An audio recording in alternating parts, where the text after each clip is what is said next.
Good afternoon, ladies and gentlemen, and thank you very much for your kind invitation, which was really very much appreciated. So, my topic today is very clinical, and I will talk about psychiatric comorbidities in developmental and epileptic encephalopathies. And as you know, the GRIN group of diseases is actually one of the DEEs. And I will move forward with this concept before I'm going to go deeply inside the psychiatric comorbidities, specifically of GRIN. So these are my disclosures, and let me start with this. What are the priorities? The priorities when we are dealing with patients with developmental and epileptic encephalopathies, including the GRIN diseases. Definitely what we need to do is understanding what we are seeing.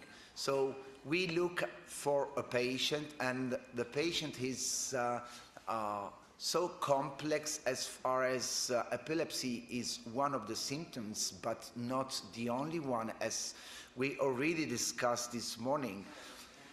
Some of patients, they even do not present with epilepsy.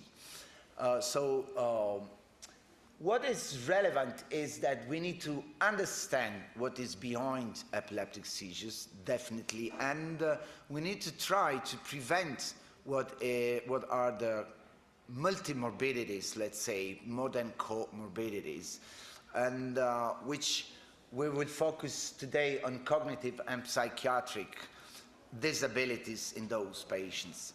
And definitely, as was very nicely showed this morning from basic scientists, how to translate the genetic development to improve the treatment of those patients and to improve the quality of life. So, multimorbidities and psychiatric disorders, cognitive disabilities, are consequence of one or more factors. Definitely, as someone may say, may argue, it may be a direct effect of EEG abnormalities in patients presenting with epileptic encephalopathies, meaning a huge amount of epileptiform abnormalities over the EEG, the spike and wave activation we discussed this morning. Secondly, it can be a direct effect of the etiology of the genetic variant, and this is the concept, and I will show you later what is truly the concept of developmental and epileptic encephalopathy. But also, we may argue, someone may argue that a huge amount of seizures or huge amount of epileptiform abnormalities on a longer term, they may be responsible of brain damage. Brain damage, including connectivity disturbances, including cortical atrophy, as we may see in some patients, and this was also very nicely shown this morning. And we don't have to forget that anti-seizure medications, they do have their weight on the development of our kids, and therefore this is something that should be taken into the account. Okay, and epilepsy syndromes. So let me move now on the concept. Why? Because I know we are in a mixed context, and we have physicians, basic scientists, but also families, which I'm happy to have here in the room. But what is relevant here is what we are talking about when we talk about DEEs, so developmental and epileptic encephalopathy, which is a term which was then definitely coined in the 2017 by the ILE Terminology Commission. And what is behind that term is not only a terminology matter, but it's not only a matter of terminology, but it's a matter of our approach to those diseases. And you see here that DEE terms comes from two different terms, which are on one side the epileptic encephalopathy, in which you have patients without pre-existing developmental delay, but also there is another term, which is the developmental encephalopathy, in which you have patients with developmental delay but without features of strong enough epilepsy to be responsible of their delay in development. And when you have both situations together, you have then the concept of developmental and epileptic encephalopathies, which comes from different etiologies. And you have there some examples like channelopathies, synaptopathies, energy regulations dysfunction, but you may have also acquired structural diseases and also interfering factors that may interfere with cell signaling. And what is happening in this process? All of those etiologies, let's say, can be considered as mechanisms which are responsible on one side of the EEG abnormalities, on the other side on the clinical manifestations, which means developmental delay, which may be cognitive disturbances, behavioral disorders, and in the middle is the kid, and you have the seizures, you have the psychomotor delay, and the concept is there.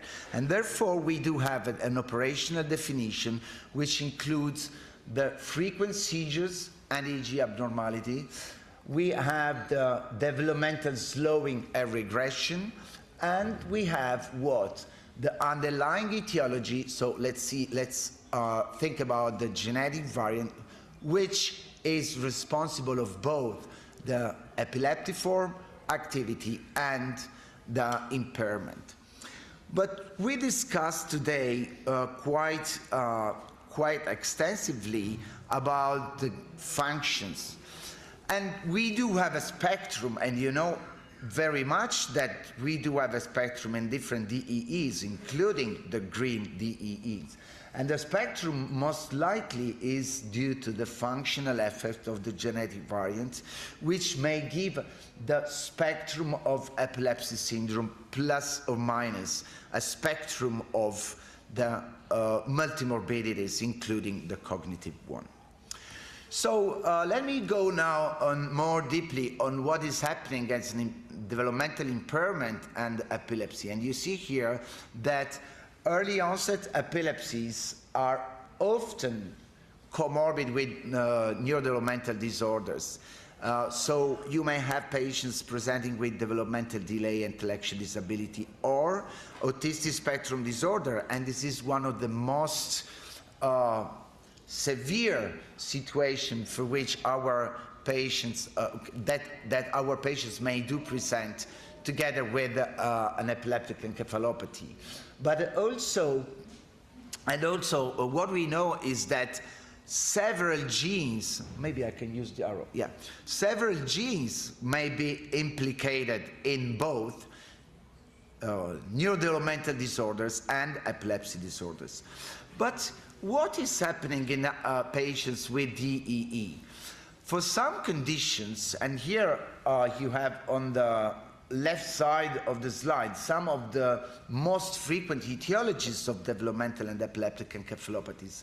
And you have the blue bar, who is representing the epilepsy onset, and the red one representing the onset of the developmental delay, or let's say of the developmental issues. And you may see that in several conditions like 8-ADEE, 2-ADE, CDKL5 deficiency disorder, or KCNQ2 and 3, the onset is so close that we are not able to distinguish clinically what starts before, if the developmental delay precedes epilepsy or vice versa. And this is exactly the reason why when we treat patients, we're treating them as globally. So what are the common types of cognitive comorbidities? And you see, as I just mentioned briefly before, we do have intellectual disability, learning disorders, autistic spectrum disorder, and ADHD. And the earlier is the onset of epilepsy, time to time, the worse is the situation for some conditions. And you may have different mechanisms associated. For example, you may have a direct consequence, so you have here the etiology, which is responsible on one side of comorbidity, on the other side of epilepsy. Time to time, you may have the, let's say, comorbidity, but it's just a symptom of the disease, and followed by epilepsy. You may have some kind of intermediate conditions in between, and also you may have, I'm just summarizing, you may have a bidirectional effect. What does it mean? And this is very much interesting for our patients.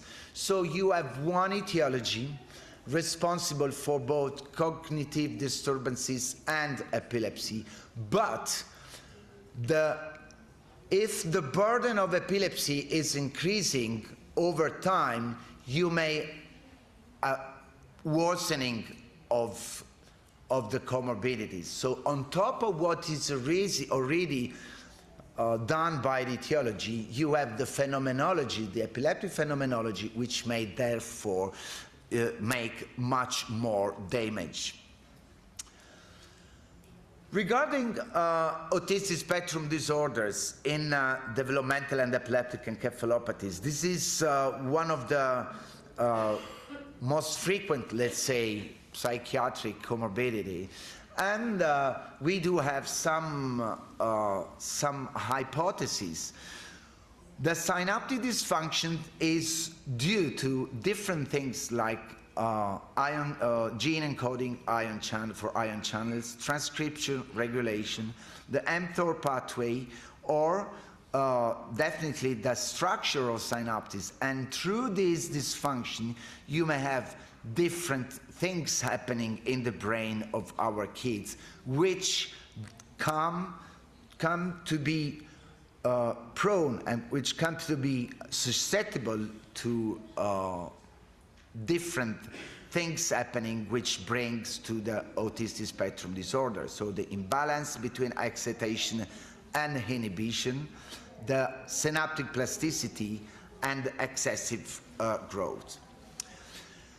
So now, before moving specifically to the GRIN, I would like to summarize something which may be of interest for all of you. And here you see is we did a review last year, a couple of years ago, on patients presenting with developmental and epileptic encephalopathies, different genes, and you have here the autistic spectrum disorder and additional features.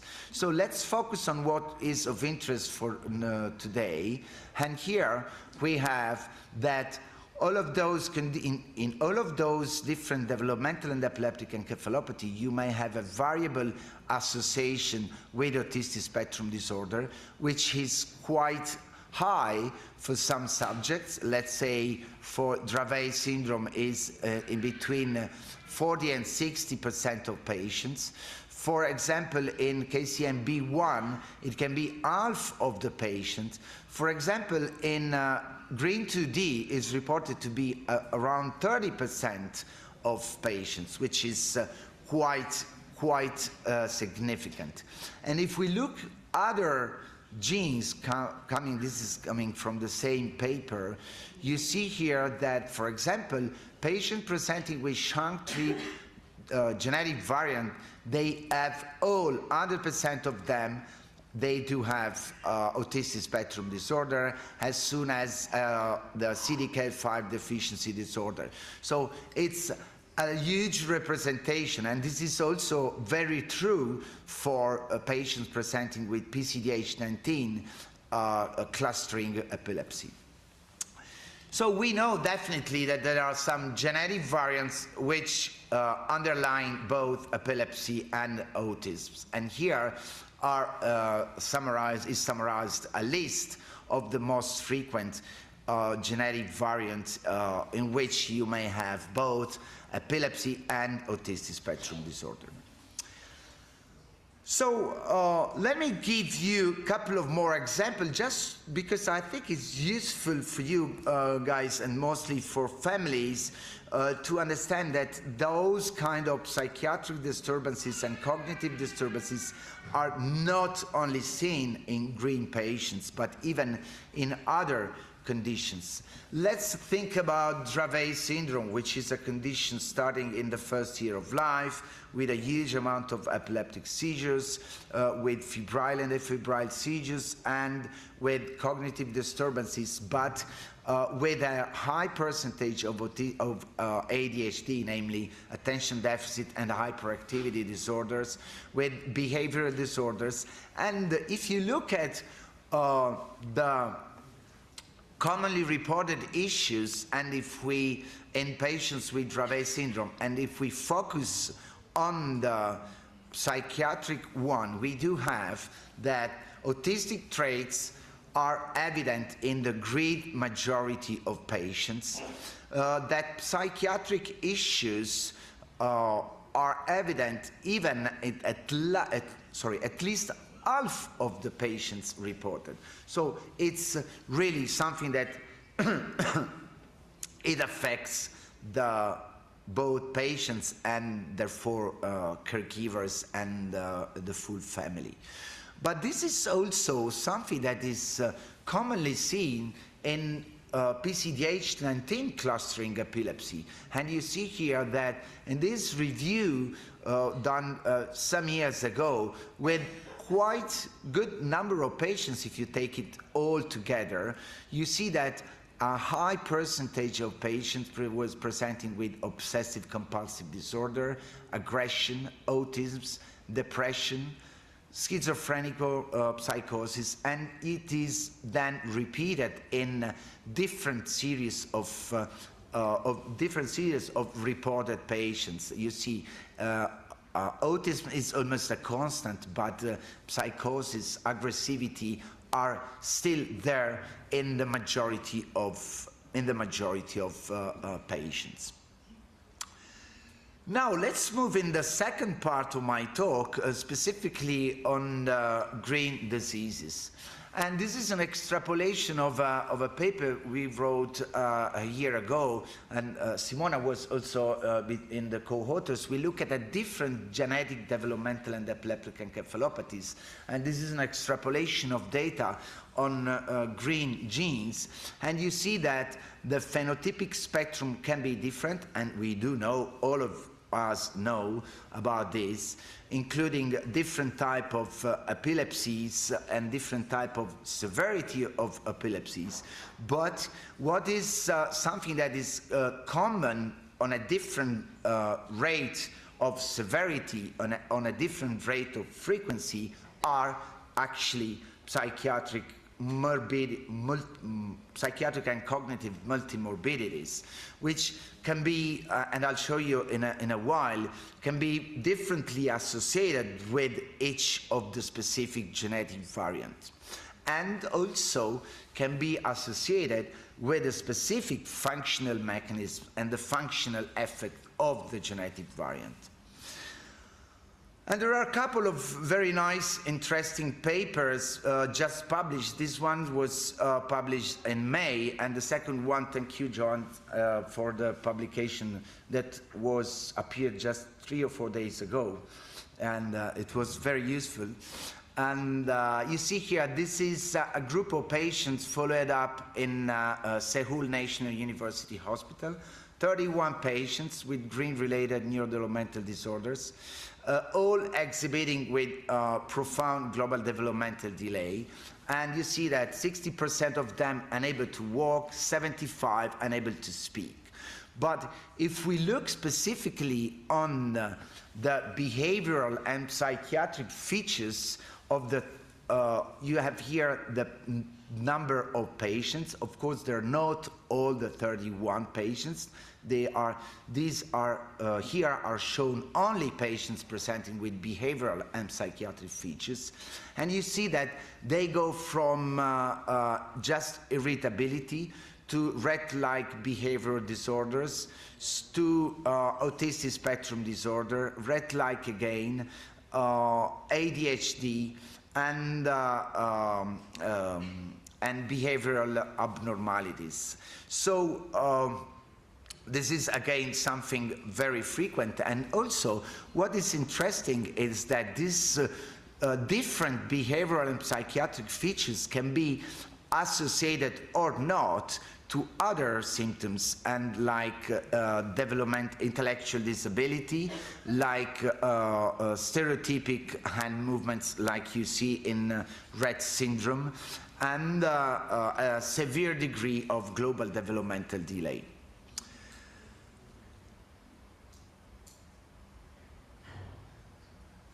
Okay, and I think this is repeated, I'm sorry. So what also I would like to mention is the recent paper just published the 14th of October on the 2A new variants, and this is again very much interesting. You have 121 individuals with GRIN 2A variants, and you see that the majority of them, they had a loss of function, and 37 they had a missense variants, but mental disorders were observed in 20% of those patients, and in a majority of those presenting with a loss of function variant. But if we look what we are talking about in terms of type of psychiatric disorders and cognitive disorders, you see here that mood disorders are quite frequent. Almost half of the patients. Anxiety disorders also were very much frequent. And here, as a diagnosis of multiple psychiatric diagnoses together, it's again half of those patients. So again, this paper tells us that in 2A loss of function, this condition, these multimorbidities can be frequently seen in the patient population. But also, what this paper is telling us, which is quite new, let's say, it seems that correlating patients with the history of epilepsy, so looking at the history of epilepsy, there was a not clear-cut correlation with epilepsy severity and even with the presence or not of epilepsy. And as far as the prevalence of epilepsy was identical between the two groups of patients, and this was indicating that the psychiatric risk was not actually secondary to epilepsy, which is something that is, let's say, very new concept. Thank you. So let me go now to the conclusions, just to leave a little bit of room for discussion. And I would like to conclude with 3 more slides, which are a little bit general and which can be, of course, you have all of those situations in our patients, moving from seizures, in some of them you may have spasticity, and all the other symptoms that are listed here. And definitely, management strategies should be tailored over a single patient, and definitely should improve those patients. Seizures and intellectual disability and behavioral disorders are very frequently related, not always, as was just reported, but also what can be related with seizures are behavioral disturbances, and behavioral disturbances should benefit at certain stage on a specific rehabilitation, on a specific intervention, behavioral intervention, which I strongly believe that can be of support. And definitely the family support and giving resources to families. And lastly, I would like to mention that the approach for those patients should be multidisciplinary. And we discussed a lot, even in the previous session, about the personalized treatment for those patients. But the personalized treatment, as you see, cannot be done without the support of a multidisciplinary team, because we need to have, and we were just discussing before with parents saying, okay, we don't know about the variant, if it's a loss of GOF. And we need to look at also PK and PD, and we were discussing before about PK and PD for different medications. And so you need a neurological team, and you need, in some way it's written, the big data sets of patients, including natural history studies, which are relevant not only for the epilepsy per se, not only for the cognitive and psychiatric, but are relevant for the full evaluation of the patient. And with this, I'm going to close the talk saying that definitely all of the bullet points mentioned here are very much relevant for the treatment of both the epilepsy and the non-seizures and symptoms behind epilepsies, which we should look every day in our clinical practice. And this closes my talk, and I thank you very much for your kind attention.